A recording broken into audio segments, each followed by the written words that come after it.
Hey, you know that feeling when the digital crickets start chirping? You're mid-conversation, maybe even feeling a connection, and then nothing. Silence. They've just vanished.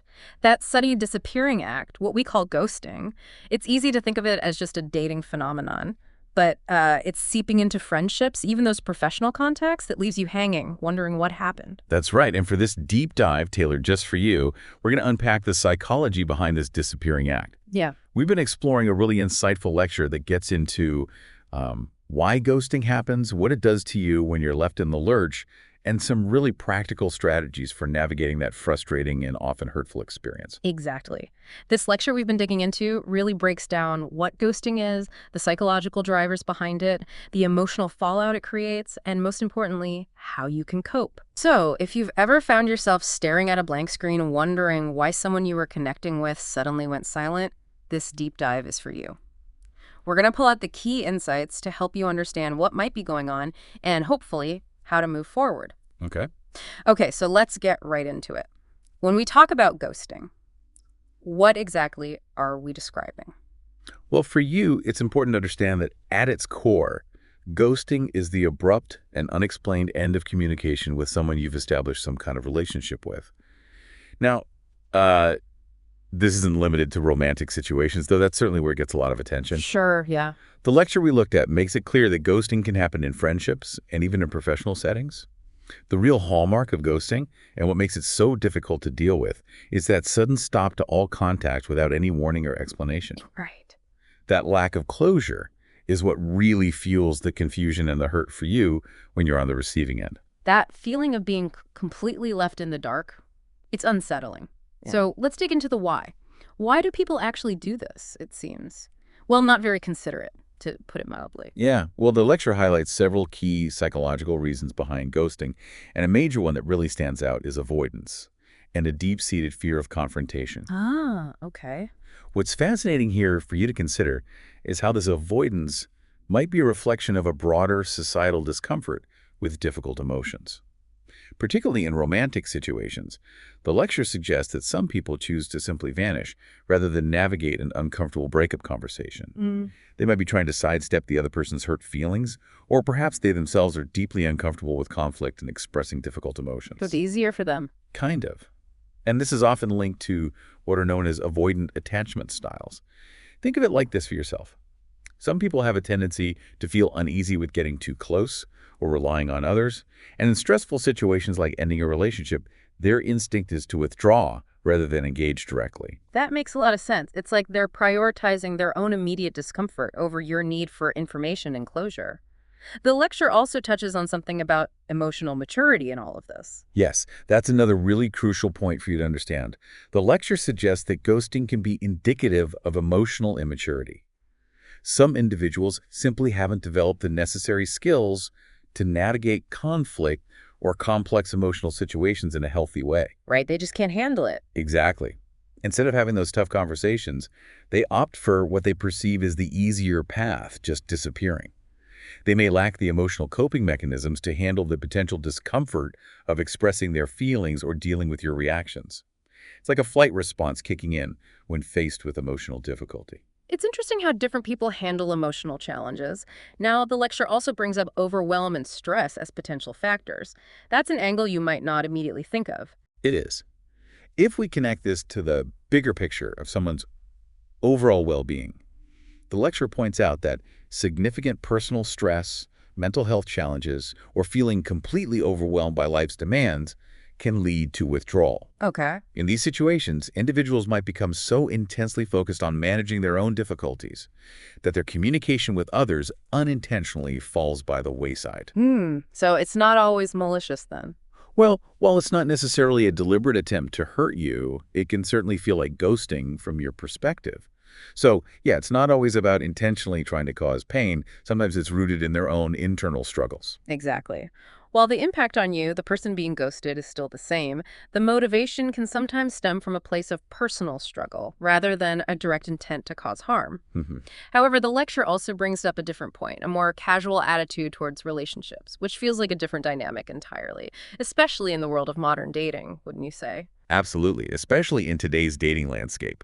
It can feel like connections are formed so quickly and can be just as easily discarded. Yeah. The lecture suggests that in this kind of dating culture, where there could be a more non-committal mindset and the idea of keeping your options open is prevalent, some individuals might not place the same value on each connection. Right, like it's disposable. Exactly. This can contribute to ghosting, as they may not feel the need to offer closure if they perceive the relationship as less significant or easily replaceable. It's a bit disheartening, isn't it? It is. Like connections can feel disposable. And then, of course, there's the undeniable role that technology plays in all of this. It feels like it's both the enabler and maybe even the amplifier of ghosting. Absolutely.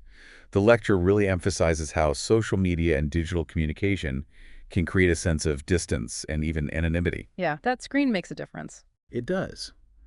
When your interactions happen primarily through screens, it can become easier for people to disengage without having to face the immediate emotional consequences or witness the direct impact of their actions on you. That lack of face-to-face interaction can, unfortunately, dehumanize the experience, making it feel less weighty for the person doing the ghosting. It's like there's a buffer, a detachment that makes it easier to just fade away. Okay, so we've looked at some of the reasons why someone might ghost. Now let's turn our attention to the other side of the coin, to you, the person who's been ghosted. What's the impact? Because it definitely doesn't feel good. No, it absolutely doesn't. And the lecture details some really significant emotional consequences that you might experience. One of the primary effects is that feeling of uncertainty and ambiguity. Oh, definitely. When someone you're connecting with suddenly stops communicating, you're left wondering what happened. Did you say something wrong? Did you misread the signals?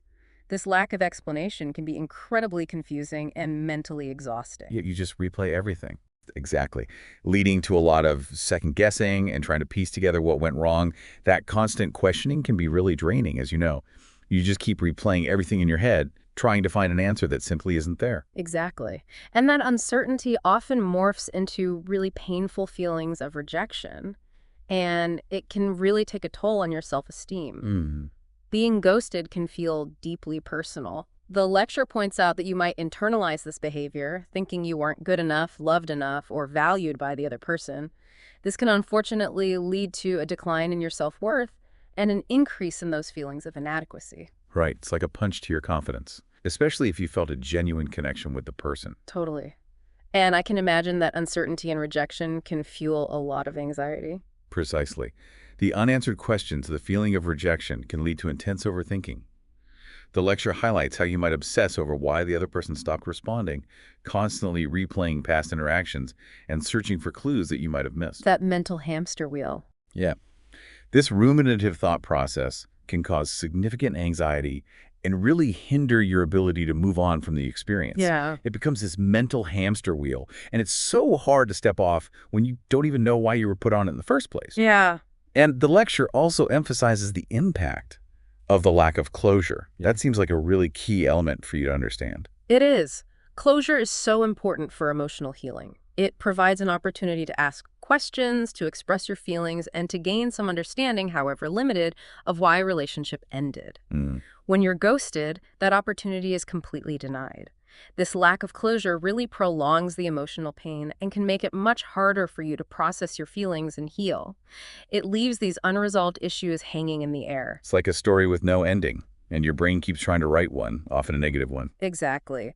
Beyond the immediate emotional impact, the lecture also touches on some broader cognitive and social effects that you might experience, things like developing doubts about future relationships. Yes. Unfortunately, being ghosted can cast a shadow over your future connections.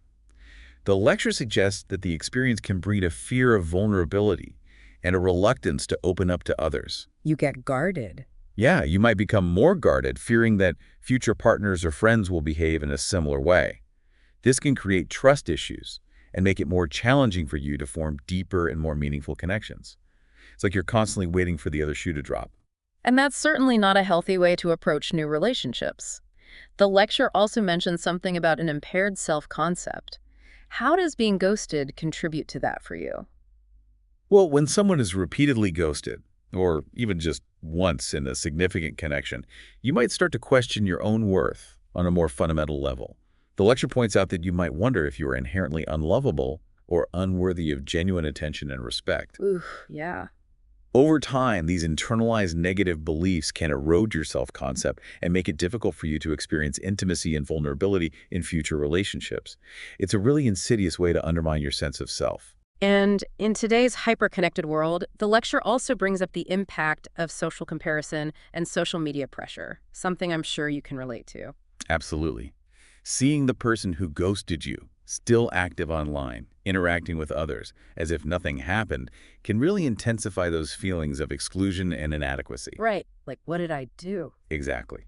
The lecture highlights how this social comparison can lead you to question why you weren't good enough, or why you were the one who was excluded while the ghoster seems to be carrying on as usual. It adds another layer of pain to an already difficult experience. It's like being publicly ignored, even if that wasn't the intention on the ghoster's part. Okay, so we've delved into why it happens and just how much it can hurt you. Now let's move on to a crucial part: navigating the aftermath and actually moving forward. What does the lecture suggest are some healthy ways for you to cope with being ghosted? Okay, so the first and perhaps most important step the lecture emphasizes for you is to acknowledge and validate your feelings.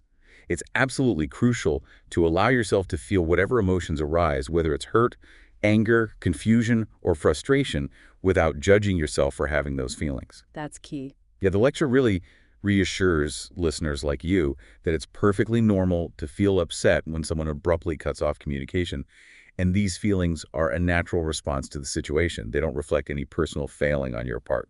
That feels really important, giving yourself permission to feel the pain without trying to brush it off or pretend it doesn't matter.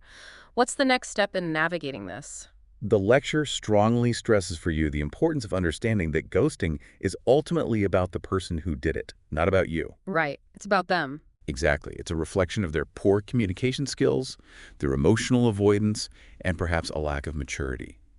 It's not a judgment on your worthiness as a person. Recognizing this fundamental truth can really help shift the blame away from yourself and towards the person who chose to act in that way. That's a really helpful perspective for you. It's so easy to internalize it and think, what did I do wrong? But the lecture's clear that it's more about the other person's limitations. Exactly.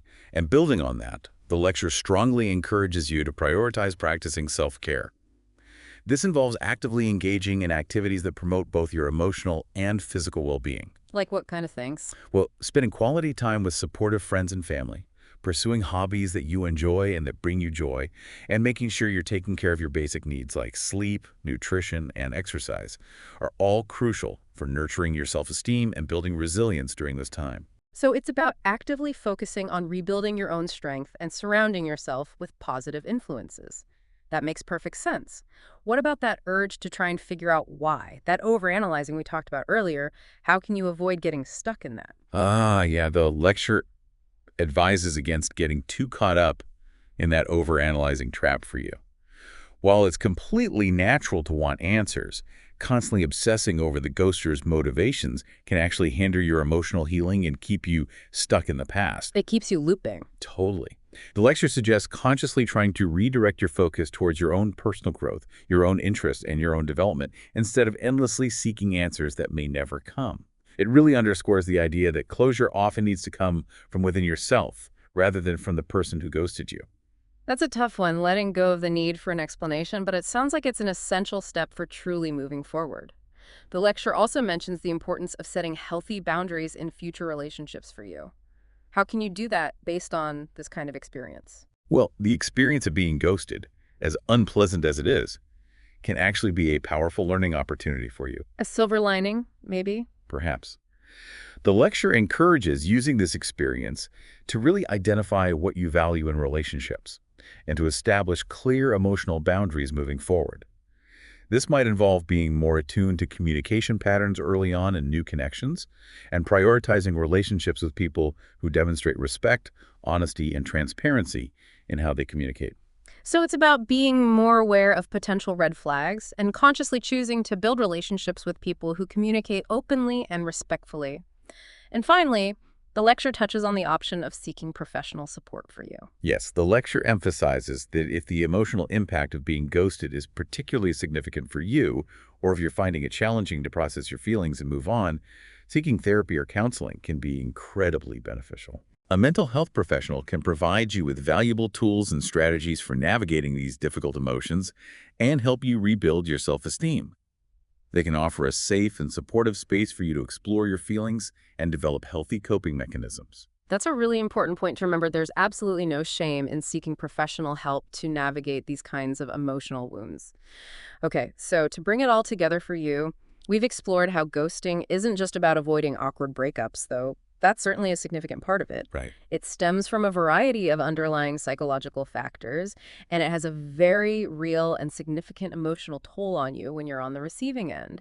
But importantly, as we've discussed, there are healthy and proactive ways for you to cope and move forward. Exactly.